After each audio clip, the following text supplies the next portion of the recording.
Blog Talk Radio.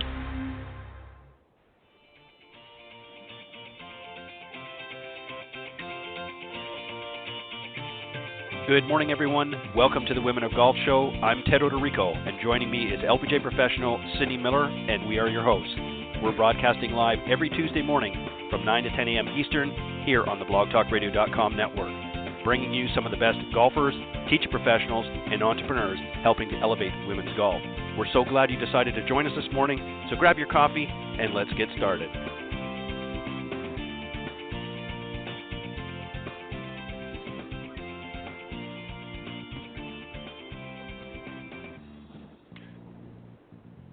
All right, good morning, everybody, and once again, thank you for joining us here this morning on the Women of Golf Show. I'm Ted Odorico, and right alongside, of course, each and every week is none other than Legends Tour player and LPGA professional Cindy Miller, and we are your hosts here on the Women of Golf Show. Good morning, Cindy. Good morning, Ted. How are you today?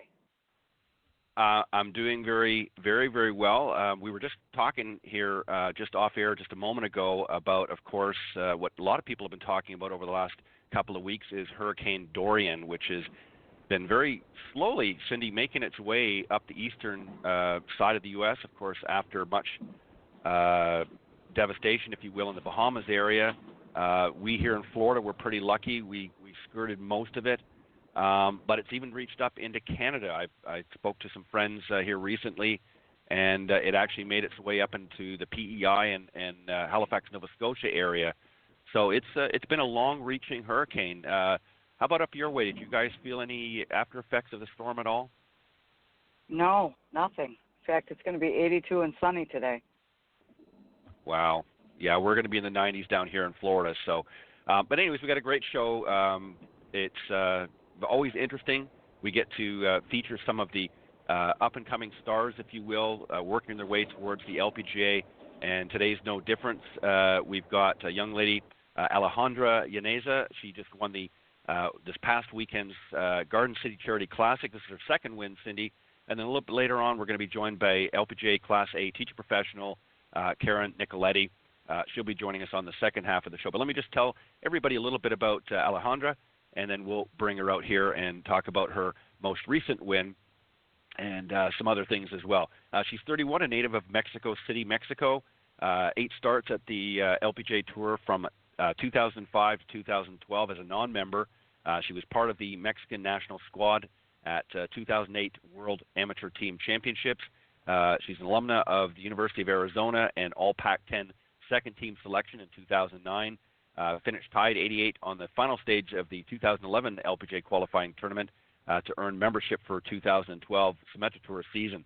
And as I mentioned, this is her second win. Her first win was at the 2015 Regional Healthcare Foundation Women's Health Classic on the Symetra Tour. And, of course, as I just mentioned, she won the 2019 Garden City Charity Classic here just this past weekend. So, Cindy, let's welcome our very special guest to start things off, Alejandra Llaneza. Hello, my dear. Hello. How are you, Cindy? How are you? I'm doing good. well. When's the last time I saw you? I was trying to remember. It might have been a couple of years ago, maybe more than that. Right? Where were we? Yeah, but I think we were in Rochester. This girl. Yeah. Yeah. Yeah, Rochester, New York for the Symetra Tour event there, the Daniel Downey Classic. And thank you for having me, Ted. You're welcome. You're welcome. We are so glad you're here. So I have to start this off, Ted. So This girl is a real player, and as witnessed by her bio, there's been ups and downs. And tell us what the last 3 months have been. The last 3 months, yeah, like you said, very up and down.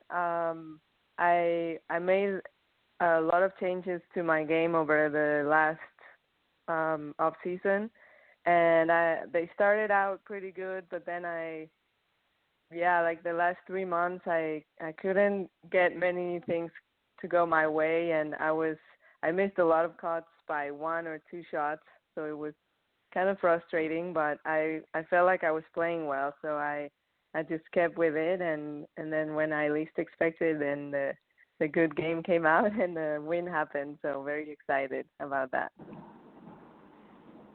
When you start making a change and you invest in the process, I know that you believe that things are going to get better. Do you come to a standstill and say, you know what, I have to do this if I want to get there, and this could take a while to implement and get comfortable with? How hard was it for you to trust the process? Yes, like you said, I think I got to a point where I felt like what I was doing wasn't going to get me to where I wanted, and then I really do think the game has been getting better every year. I've been pro for 8 years, and you can see it in the scores and the level that the players have both on LPGA and Symetra Tour. So I was like, okay, I know I want to keep playing golf, so I'm going to have to make some changes. And I think I was at a point where I knew it had to work. It was going to work. It felt good when I made those changes. I knew it would take time, but I think the most important thing is I was convinced that it was going to help me, and that's how I kept going. Can you tell us what those changes are? Yeah, I made some swing changes and putting changes. I started working with different people also on the fitness part area. And yeah, so pretty much every aspect, including the mental aspect, I did something different. My golf swing was getting a little short, I think, just from trying to keep the ball in play, but I started losing distance. And so I lengthened my backswing, and I just worked on getting more speed through the ball. I have a tendency to kind of like go forward with my lower body during my swing, so I would lose a lot of power that way. So I worked on using my legs more, using the ground and staying back. And yeah, in my putting, I changed my grip, the way I grip the putter, and that also helped a lot to get the ball started more in line. I started using the claw grip, which I never thought I would use, but when I saw how the ball was rolling, I was like, okay, if it works, I'm gonna do it. And yeah, and then the fitness side too, just wanted to get stronger and just have a better program during the tournament weeks. Good for you. Ted, go ahead. Well, Alejandra, let's first off back up just a little bit and congratulations on this past weekend's win. We started right out of the gate and forgot to actually congratulate you. So a well-deserved win, and I know that you're very excited about it. And I want to also talk to you about some of the changes from a different perspective. But first, I want to ask you this question. As I mentioned, you won back in 2015, and there obviously was a point in time that you felt that you needed to make some changes. It was basically 4 years since you won that last event. Was there a period in time where you started to lose a little bit of confidence, and was that part of the deciding factor that I need to make some changes? Yeah, I think there was a point.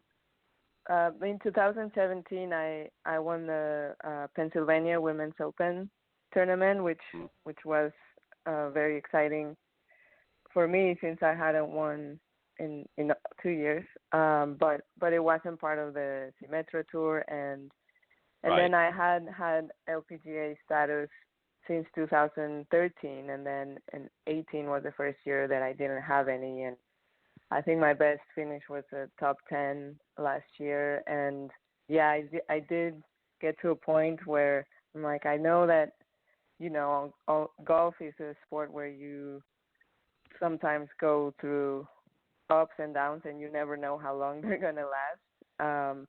So right. I mean, it's not that I lost hope, but I was, I guess, a little discouraged that things were not working. But what I told myself when I turned pro is I'm gonna play until I don't enjoy it anymore, or until I really want to do something else. And the thing that was constant is the fact that I still love the game and I still wanted to play.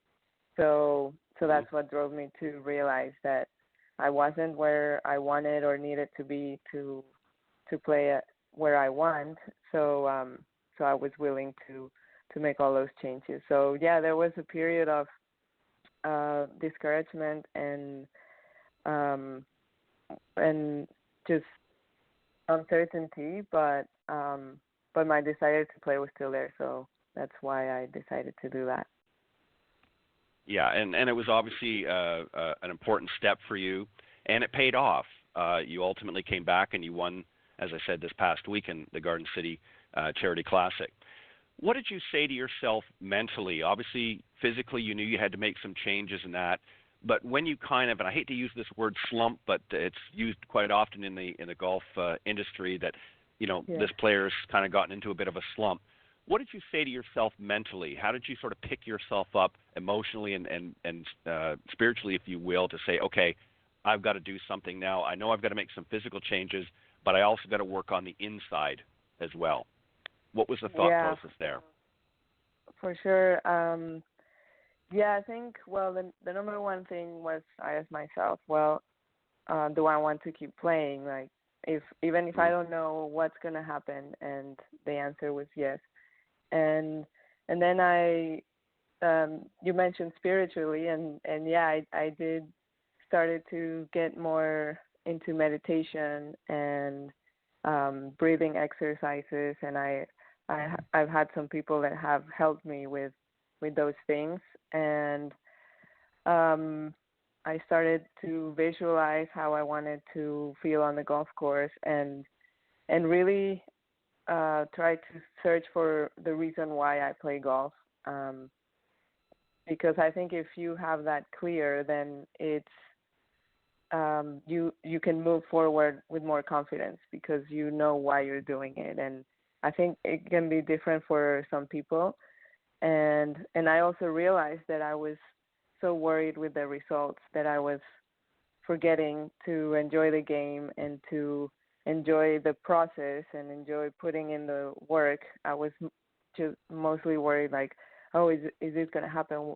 I need to finish in this spot to get to here. And then, like, when you start to get to worry about all the math in the game, then you forget to actually play it. And what I like I said, I did more meditation and breathing work, visualization, and also they were asking me, like, if I drew on the experience of winning in 2015 for this week. And it was funny because when I got there that week, I just had a very calm feeling, and I was more remembering the times that I won growing up when I was just playing golf and having fun and enjoying the challenge of every single shot, and not worrying about everything going on outside, but just mostly my connection with the golf course and the golf game.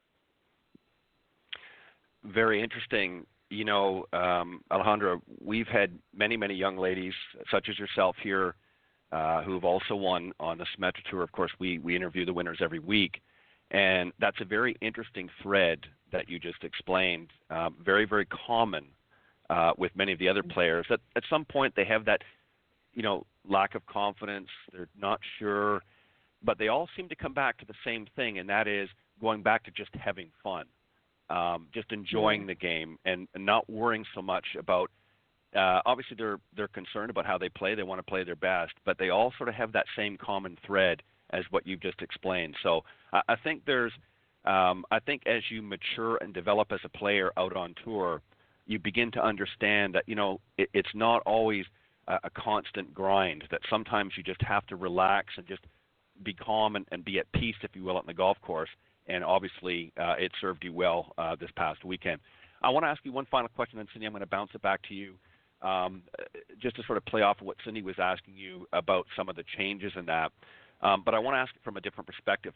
You've already explained the reasons why you changed, but I want you to maybe, for those listeners out there that are maybe struggling with their own game, of course, they may or may not be playing competitive golf, but they've tried to make changes. That's not an easy task. What advice would you give to our amateur golfers that maybe are struggling with their game? There might be some changes that could be made. How would you advise them to sort of stick with it and come up with some kind of a game plan? Just give just some basic overview, if you wouldn't mind. Yeah, of course.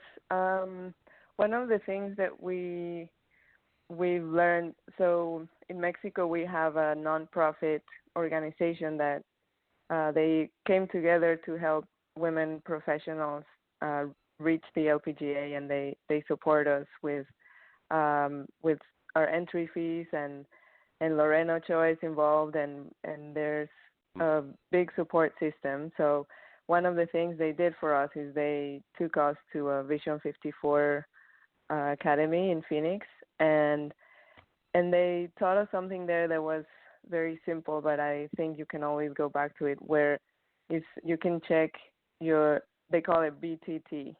So when you're making a change, instead of going to the video and maybe trying to get way too specific about something, just check your balance, your tempo, and your tension.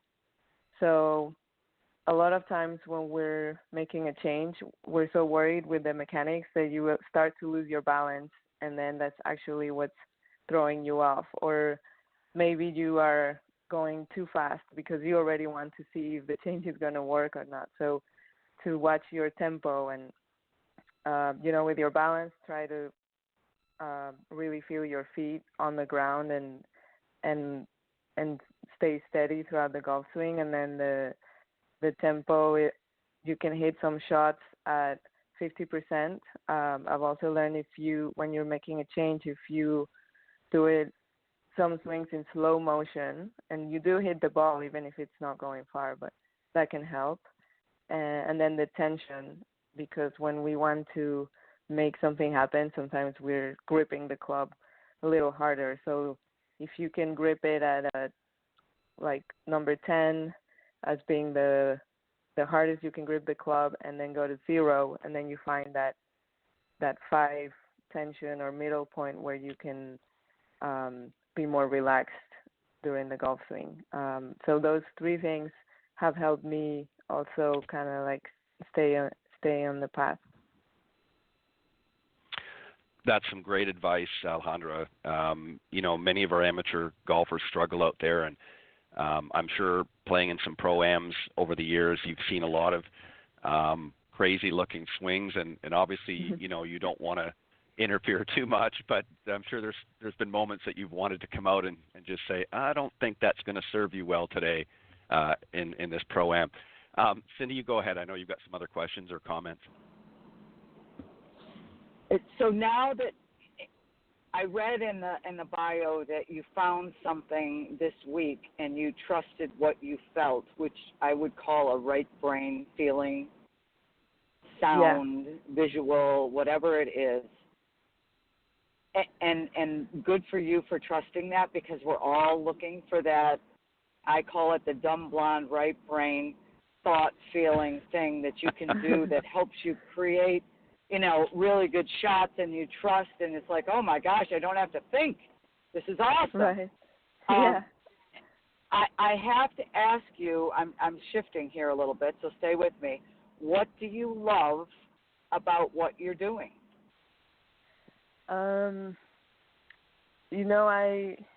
That's a question that I asked myself a lot during the off season, and when I was working also with my mental game coach. What I love personally is, like, I grew up playing by myself a lot because I just love the game and I love the challenge. that you can always get better. You never reach perfection, but you can always improve at something. And so for me, I think is just being on the golf course and feeling like it's only the golf course and I'm like playing with it instead of against it. So I don't know if it sounds crazy, but that's what I love about the game is where you can be quiet enough to listen and to see what the golf shot is asking of you, and the best way that you can produce it. So for me, it's a very like personal connection with the golf course and the game, where it's just you and the game, and you can just trust your intuition and your feel for each shot. So that's what I enjoy the most when I can. And I actually experienced it the first few holes of the tournament. I was kind of worried about what everyone else was doing and where does she stand and where does she stand, and if I'm leading, now I'm one back, and then I'm like, you know what, I'm just gonna play golf and enjoy the game, which is why I play, and then let the rest take care of itself. And of course, it's easier said than done, and there were some times where I got back to results, but my main goal was just to stay in that playing mode and having fun and being that little girl that grew up just playing golf by herself and enjoying it.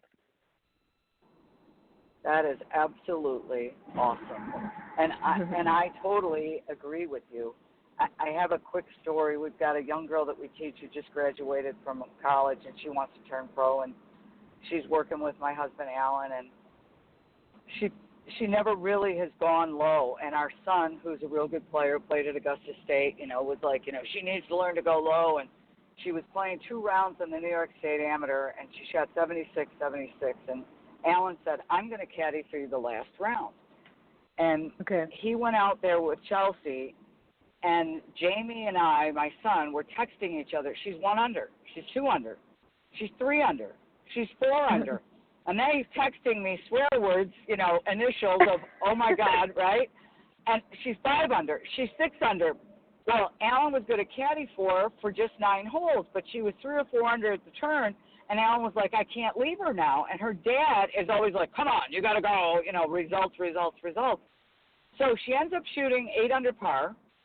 She's tied for the lead, but she has no idea. She walks up to the girl she's playing with and congratulates her for winning because she was 7 shots back in the final round. She had no idea. And wow. So what you're saying right now is that she played golf. And Alan said, we had no idea what she was shooting. She goes, I know I was a lot under par, but I was really having fun just preparing and producing shots. So that's, what, that is such wisdom that you just shared, and it is the total truth. And I absolutely love going out by myself and just playing golf. And that's what we all need to do. And even if and when you ever quit playing, just know this, that relentless pursuit of your personal potential should never, ever end. So good for you. Thank you, Cindy. Thank you so much. I think that's for me. I mean, people have different, like I said, reasons why they play, but maybe you and I have a similar one, and love just to go out and play the game, and then kind of forget about the world. Absolutely. So I just, may you continue to do that, because if you do, you're going to not only have a lot of fun, but you're going to be very, very successful, and you're going to be satisfied within your own self, and that's the most important part of all of it. Exactly. Yeah. I think that's going to be my goal, and like I said, it's hard because you can easily get out of it, but hopefully I can continue to draw on that. And I'm just going to warn you about the committee of they. So, when somebody comes up and tries to knock you off of your mindset, just stand firm, make boundaries, create a fence around yourself, and say, nope, I'm not going there. I refuse. Okay, thank you. Thank you for the advice. Ed? Yeah, definitely some great advice. You're exactly right, both of you. You know, I think that, you know, playing in a tournament is pressure enough, and I think when you have somebody behind you that's pushing you and pushing you and pushing you, even though it may be well intended, it can have unintended consequences. And obviously, you know, Cindy, in your story, you know, with Alan sort of just getting her to play and relaxed and calm and not really worrying about everything, yielded some fantastic results. So that's a great life lesson as well to learn. My only final thought, if you will, or question, Alejandra, is I've noticed there's been a pattern, particularly this season on the Symetra Tour, of a lot of, including yourself, in sudden death playoffs. What's up with that? What's with all these? Is that a sign that there's some tough competition on its way to the LPGA?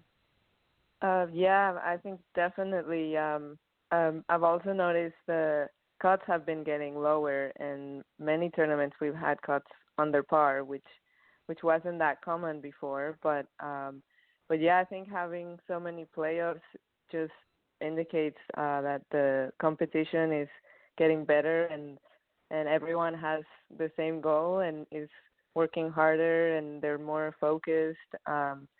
So I think it's good for golf, but definitely it's making everyone step up and trying to get better, because yeah, the competition is getting stronger. And I mean, I was 9 under going into the last round, and someone shot 9 under on Sunday to tie me. Mm-hmm. So wow. That just shows you there's always that possibility, and there's always that person that can be inspired that day and shoot a really low round. So yeah, I think that's why we've had a lot of playoffs. It's just better golfers. Yeah, I've noticed that. You know, obviously the other tours, periodically you'll have a playoff in that, but I don't think there has been as many as what we've seen this season on the Symetra Tour. So that's a testament, if you will, to some of the strong young ladies coming up like yourself that are grinding it out each and every week to do their best. So, Alejandra, we want to thank you for joining us. It's been a pleasure, and you've really shed some light not only on your own journey, but you've deposited a few nuggets, if you will, for some of our listeners out there that may be struggling with their game on what it takes to really make things happen. So thank you, my dear, for joining us, and you're welcome to come back anytime. And even if you don't win, we'll glad to have you back on the show. Okay, thank you, Ted and Cindy, for having me. I enjoyed talking with you guys as well. Thanks, honey. All right. Keep it up. Okay. All right. Thank you. Yeah, keep it up. All right. Bye-bye. Okay. All right. That was Alejandra Llaneza, the winner of the Garden City Charity Classic this past weekend. What a great inspiration to so many young ladies out there, Cindy. I mean, she just really has a good head. I mean, you know, when you listen to her explain a lot of her answers to some of the questions we posed, they're very well thought out. She really has a good head on her shoulders and really understands where she's at. What do you think? Oh, absolutely. And she knows what won't work. And I think that's right. 90% of it. It's like, oh, I can't think that thought, you know. And as soon as you start thinking about results, nope, go back to having fun. You are a little girl out on the golf course all by yourself. Go have some fun. And God bless. Yeah. And, yeah, and for not giving up. And she realizes she right. loves the game. So. Right, exactly. Great. And, you know, she referred to, you know, growing up and what she enjoyed most, and that's where she's kind of gone back to her roots. And, you know, she's 31. She's a little bit older, not a lot. I mean, she's still a young woman, but a little bit older than some of the others that we've had on here that were in their early 20s. So she's got a lot of experience that she's gained and knowledge that she's gained along the way. So I think that's helped as well. Cindy, very quickly, we've got a great promotional spot that we're going to play. Quickly set it up, and then we'll do that, and then we'll bring Karen out.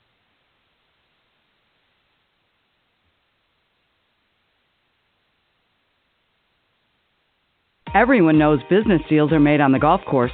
knowing how to act is just as important as how you hit it. As an LPGA professional and corporate trainer, I offer workshops, seminars, and executive retreats to teach you how to do both. From the back nine to the boardroom, improve your team from the inside out, or Golf 101 for executives might be the perfect fit for your team. Maybe it's time to make some deals on the course. For more information, go to cindymillerinc.com. All right, a great opportunity for those of you in the business world that want to add golf in there as well. Definitely want to reach out to Cindy Miller at cindymillerinc.com. All right, our next guest coming up has actually been on the show before. Her name is Karen Nicoletti. She's an LPGA Class A teacher professional. She's a passionate student of the game and is one of the most sought-after female teachers and coaches of the game. Grew up in San Diego, California. She played golf at the age of 5 and was the junior world golf champion when she was 9 and 10. She's a graduate of San Diego State University and played on their golf team as well. Former tour player and, again, presently a Class A LPGA professional. She's also a former PGA member. Her passions in teaching took her to own and operate Nicoletti Golf Academy in South Carolina. She also owned and operate her own golf shop. Individually, she's been nominated for several prestigious awards, the LPGA Southeast Teacher of the Year, Top 50 Female Teachers in the U.S. by Golf for Women magazine, and U.S. Kids Top 50 Instructors and Best in State. And also just of note as well, she also enjoys working with individuals with special needs and various different handicaps. So, Cindy, let's welcome to the second half of the show a very special guest, Karen Nicoletti.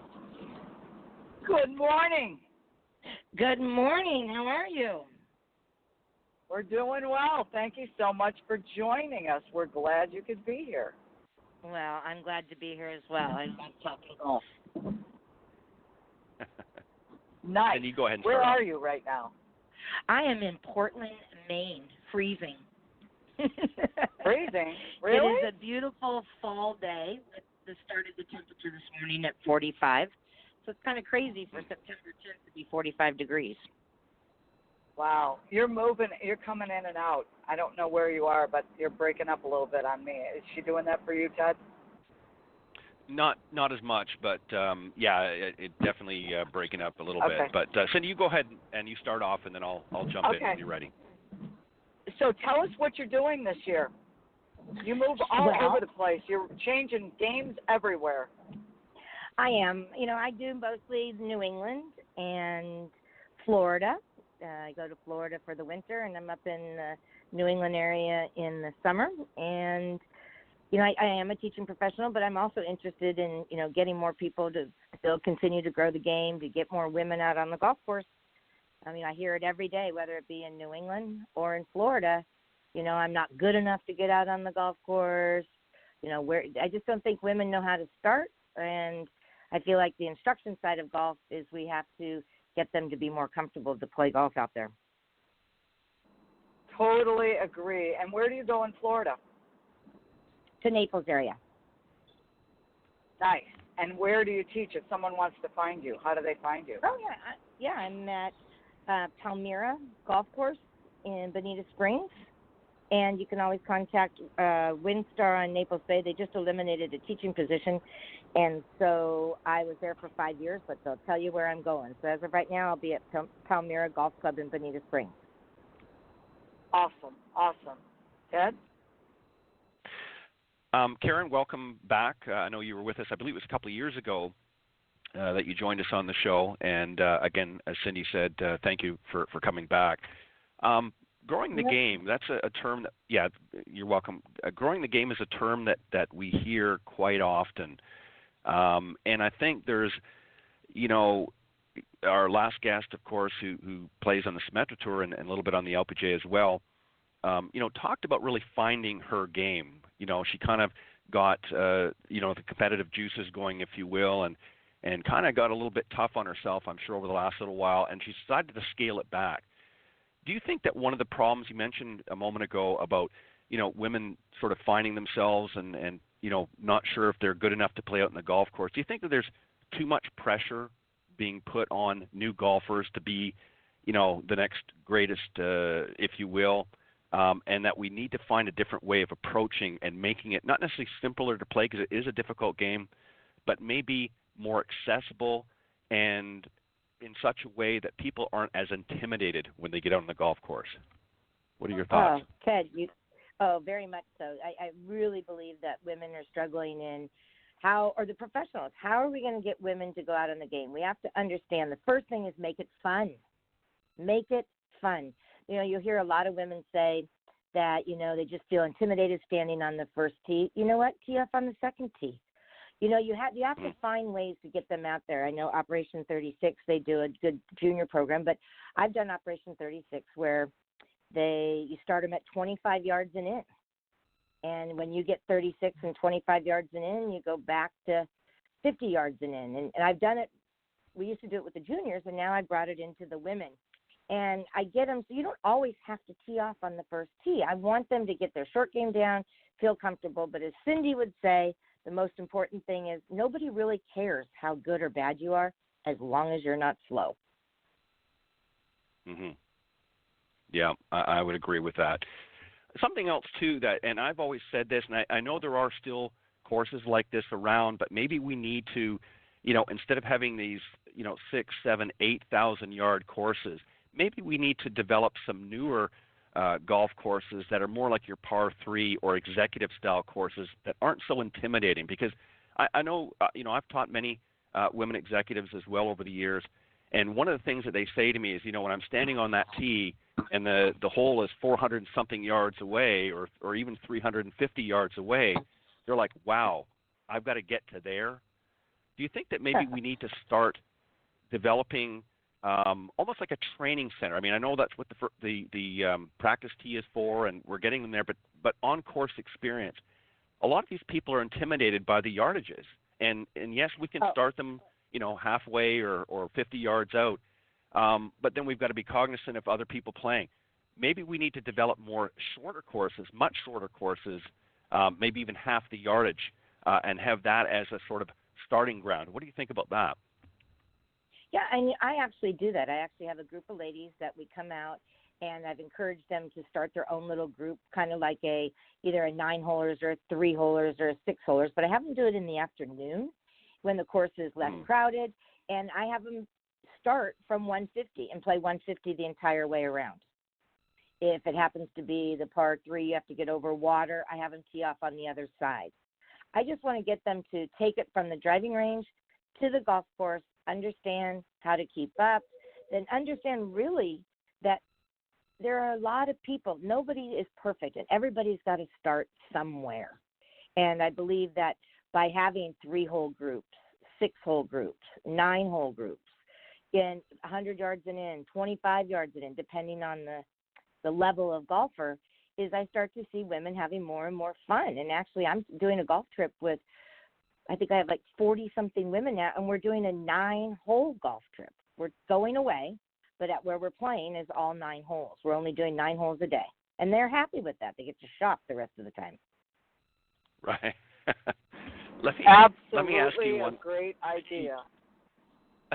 They always feel intimidated. Well, they feel intimidated. They can't go on this. Everybody's going on these great golf trips, and they're going out to some of the top golf courses. Well, they'd like to go to those top golf courses too, but they're not into playing 18 holes. They're not they feel uncomfortable. I just had someone bring it up the other day about, her husband was going to Scotland, and she wished she played 18 holes. She's not good enough to go over there and spend the money and so on and so forth. And I said, go out there.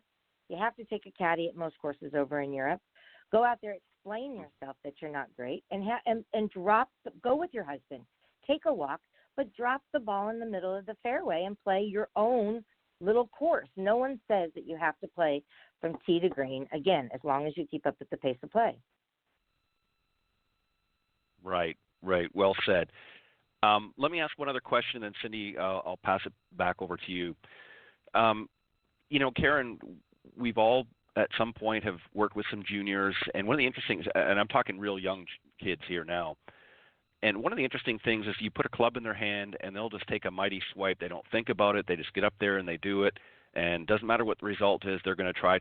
But something happens to us as adults as we get a little bit older. Suddenly all of these messages start creeping into our mind. how do we get the adults, and in this case, women, to think like a child when they get up there on the tee?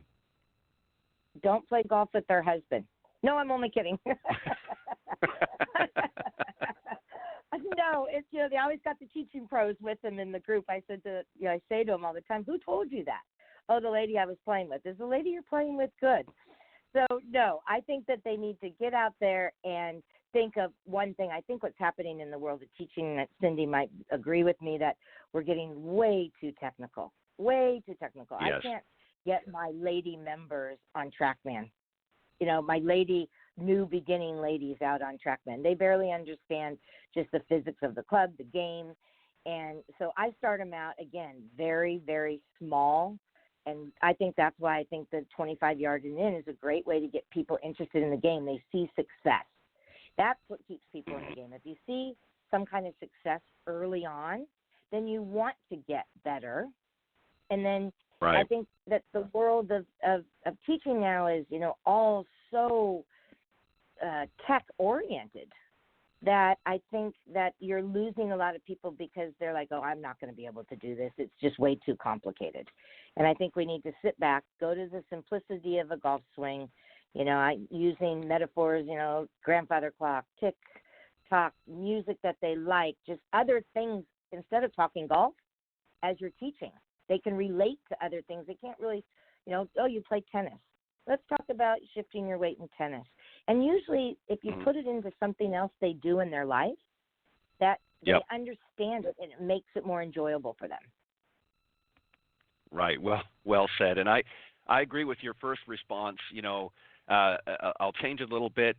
Certainly they want to play with their husband, but don't let him teach you the game unless you've got a divorce attorney standing there with you, because that's what's going to ultimately happen. Absolutely. Cindy, go ahead. I need to know where you're taking these women on this 9-hole trip. I think that's a great idea. We're going to Somerset up in the northern part or the southern part of Maine. We're doing a trip there, and we're also going to Boston. We're going to go into Boston and play one of the great Granite Link golf courses right there in the city, and then go do lunch in the city. So we'll go play 9 and then go and one trip? Yeah. Yep. Well, not to Somerset. We're going to go down there. We're going to spend the night, have dinner, maybe have a glass of wine or two, do a little instruction in the morning, and then go play 9 holes and come back to Portland. And then my Boston trip, we're going to get in the car, drive down. We're all going to probably this trip I'm going to get a van so we all can be together, go down there. We're going to play golf, no instruction, play golf 9 holes, and then go into Boston for lunch and then come back, have a little lobster roll. What a great idea.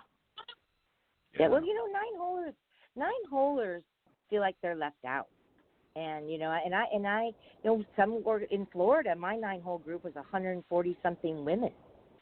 And we hope that out of that 100-something women, that they move into 18. Some will never move into 18. They don't take golf seriously. And who cares? Exactly. Who cares? They're playing golf and having fun. That, and like you said, it's all about having fun. Some people take it social. I always say, especially for some of my senior ladies in Florida, as you know, Ted mentioned that the courses are getting so long, that I made up my own little scorecard for them. And I write my Thursday group scorecard, and I literally make a card for them with the ladies' names on it, and I put them teeing off on the par 3 over the water, because my seniors can't make it over the water anymore. What do? Quit playing the game of golf? Absolutely not. Right. So I will put another tee on the other side, and it's a really small par 3, and it might be 30 yards. But wouldn't you love to play the game knowing you could get a par? We're getting an opportunity to maybe get a birdie.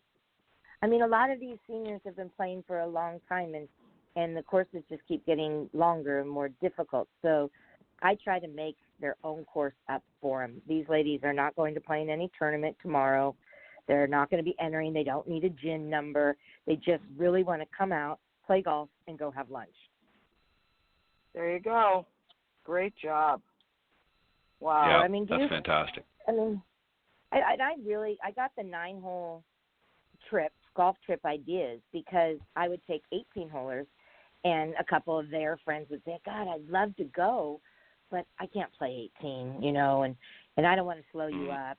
And so on that, what started was my 18-hole trip. I would take some friends, and then one of the foursomes would do 9 holes. And so then I thought, why don't I just start taking a bunch of beginners, have fun, get to go see other beautiful golf courses. And I'm in the process right now of reaching out to other clubs and seeing if any of their ladies would like to meet my 9-hole ladies at a public golf course, or, you know, sometimes they play at a private and they can swap back and forth. I think the more women you get together and friends and that beginning the game, they'll stay with the game. Absolutely. Absolutely. Good for you. That's awesome. Yeah, that's fantastic. Very well said. I just feel, you know, I mean, women's golf, Cindy, you can maybe answer this. I mean, we've come a long way. Do we have a long way to go still? Absolutely.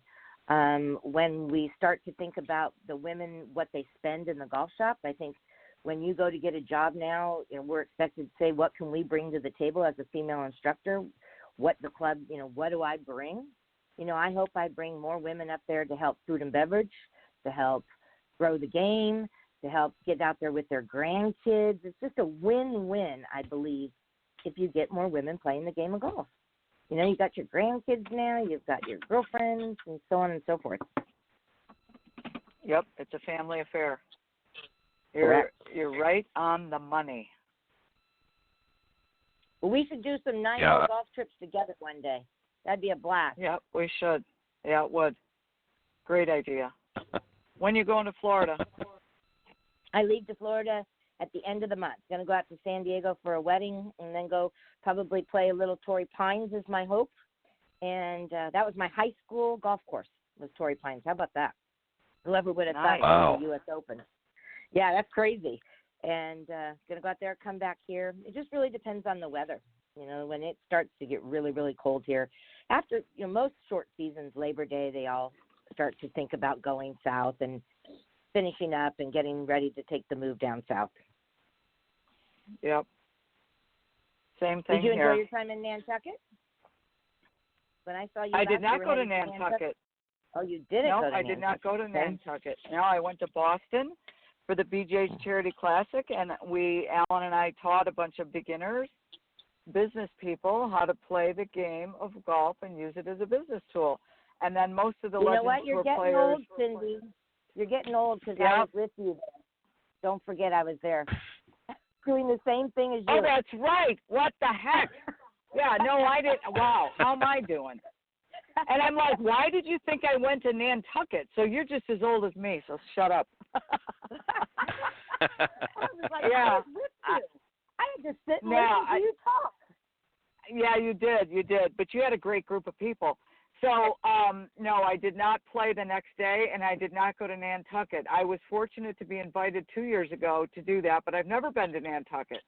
So I don't know what I have to do to get invited on that trip, but I'd like to be a fly on the wall. Well, I think you, me, and Ted should just go out to Nantucket, and we'll just call up there and make our own little group. There you go. I would love that. We'll take the 9-holers. That's there right. You go. They'll go. Nantucket, they don't mind at all. You know, Karen, you raise a really interesting, you know, all kidding aside, you raise a very interesting point because, you know, the industry has really for a long time pushed this 18 holes, and I certainly love it. But as I get into that age group as well, that, you know, I just don't have the same energy levels as I once did. You know, playing these 7,500 and plus yard courses, it really isn't as fun anymore because, you know, you've got to be able to bomb at a mile, and again, you just don't have that same energy level. And as an older player, and I'm certainly not over the hill or anything, I don't want to infer that, but, you know, you want to be able to have fun and enjoy your round. And when it becomes that it's no longer fun, I think this is what causes a lot of our senior golfers to drop out of golf. It's not because they're not improving so much. Certainly that's part of it. They understand that you know, things change. We change as human beings. But when it's no longer fun, to go out on the golf course because now you're shooting, in the triple digits, and you spent most of your life to, try to get into double digits, and now it feels like you're going backwards. So maybe we need to change the mindset of the industry and say, hey, there needs to be more than just this one option. What do you think about that? Oh yeah, you know what? I've got a couple of gentlemen that are very old at the club up here in Maine, and they've been playing together this same foursome for years. And one just got ill, and so unfortunately he had to back out. And they were all thinking that the group was going to they're not getting any better. They can't get over the fescue, blah blah blah. So I told them, why don't they play a scramble, a best ball between them? Mm-hmm. And so they did. So they start every week. They come out and they play their 9 holes. And they start on the backside when we don't have anybody making the turn, and they play their own little best ball scramble. They pick the best one, and they can heckle each other. It's crazy listening to them. Like, today we used all of Joe's drives. It's so cute to watch them still enjoy the game. It really is. Yeah, and it is, right. And that's a smart play, really, to do that, because they each can bring something to the round and still have fun. They're not playing, to win the U.S. Open or, Augusta or something else. They're just out there to have fun and some camaraderie with their friends. I want to ask you one other final question, and as we get close to the end of our time, because I mentioned, that you've worked with many special needs and obviously folks with some different handicap challenges. I came across a very interesting statistic. We had a guest on a few years ago who actually is referred to as the left-handed lady, and she has a deformity from birth. And her mission is to make others aware that just because you have some challenges doesn't mean you can't play golf. Well, one of the stats that she read out to us was that there are nearly 24 million, that's with an M, here in the United States that have some sort of challenge, whether it be physical or other, here in the United States. Many of them are not playing golf. Is that an opportunity for the industry to say, we need to address this issue? They're always wanting to grow the game. There are many people within that category that would love to play golf, but they don't think it's for them because of the challenges that they're facing. What can we do as an industry to change that? When you go to, great question, and I find that when you go into an area or a town and one of the things that you want to do as a golf professional, I believe, is support your community. So when I come up here, I found the Blind Association, something to do with the blind.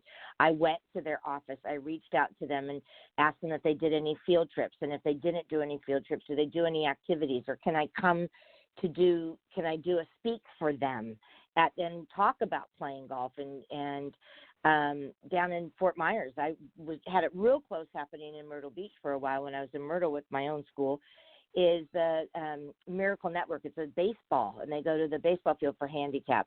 And I got them out there playing golf on the baseball diamond with snag golf equipment. And if you're not familiar with snag, the more plastic and tennis balls. And so nobody was hurting themselves with all different types of handicaps. So I think if you team up with someone in the area that might work as in physical therapy with older people. I've gone to, in Myrtle Beach, I used to go to the senior living places, and I would set up my own little course with the snag, and they loved it because they played when, a lot of them, Alzheimer's, they don't remember, but so I made it like a putt-putt forum at their senior living home. And, I think there's many opportunities if you reach out, and they can't get enough help. I go to military bases, guys, amputee programs, because I was fortunate enough to teach a lot of the wounded warriors that, the soldiers that have injured themselves when I was at Reynolds Plantation. And, I reach out to those amputee programs and ask them if I can do a clinic for free. Can they come on out and play? And I get just as much satisfaction. Guess what? They're like, maybe we can play. And I'm hoping that one of those, if they continue to play, then they'll grow the sport. Right. And there are a lot of others in the profession like yourself that are involved in whether it be a Wounded Warrior project or something of that nature. But, as our guest, and unfortunately her name escapes me at the moment, but when she was on the show, she mentioned Judy how Alvarez? she Rojas is her last name. I can't think of her first name, but she talked about a young girl who was about 9 or 10 years old that had the same affliction that she did, that said, I didn't know that I could do this until I saw your video and saw you on the Golf Channel. She was featured on the Golf Channel a few years back. So, there are opportunities to really open some doors for a huge population that would love to participate, but nobody or very few, or it's very sporadically spread across, are communicating that message. So that's what I'm getting at, is maybe as an industry, we need to say this is a game, a sport that is all inclusive. It doesn't matter, who you are, how tall, short, whatever, whether you have one arm or no arms. There's something that we can do to modify this game so that you can play and be involved as well.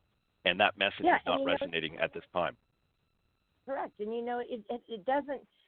I find personally a lot of the problems in this industry is it's a very me-oriented industry. Me. And I find that if you really want to get on the good side, it'll help your book with adults, because somebody is touched by somebody that has a disability. So when they, in the community, when they hear, God, Karen Nicoletti, she goes and works with XYZ, whether they be juniors or handicapped or whatever, the reputation, your name gets around and your book gets full. So it's a win-win for everybody. Makes me feel good, and then I'm also busy. Right, exactly. I couldn't agree more. Cindy, any final thoughts? I know we've got to wrap up here. We're almost out of time. Any final thoughts or questions for Karen? No, I just want to thank you for your passion and your caring and your commitment to helping people learn to enjoy and master the game of golf. You're just a gem. Well, thank you, Cindy. And, you were one of my mentors, so I learned from the best. And I'll never forget the day I met you. But I will continue to do it. That's all I know. I'm looking forward to, we'll get on the show again and we'll talk a little bit about my husband caddying on the PGA Tour this year. So I'm excited for that. Perfect. That would sound great.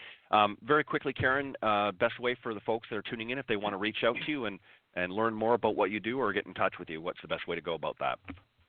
You can email me at Nicoletti Golf. That's NICOLETTI golf at AOL.com.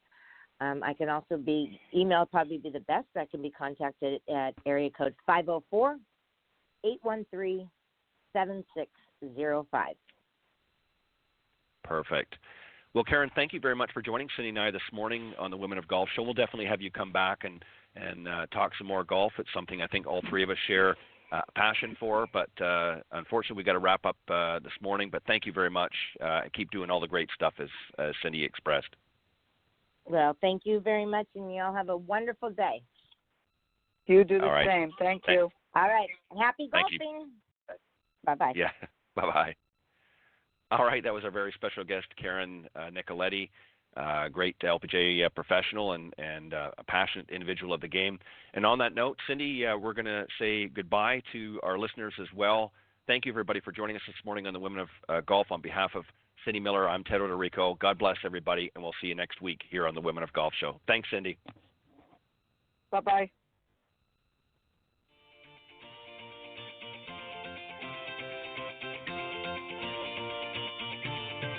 Thanks for listening this morning to the Women of Golf Show. Tune in live each week by visiting blogtalkradio.com/Women of Golf or on any of these social media platforms: iTunes, Stitcher, TuneIn, CastBox, TalkStream Live, and of course Spotify. If you can't join us live, check out our on-demand section for previously aired broadcasts. To get updates for future shows and upcoming guests, you can follow us on Facebook at Women of Golf. You can also follow me on Twitter at Ted and Buck CEO and Cindy at Cindy Miller Golf. Please remember to join us next week on the Women of Golf Show. See you next time. This has been a production of the iGolf Sports Network.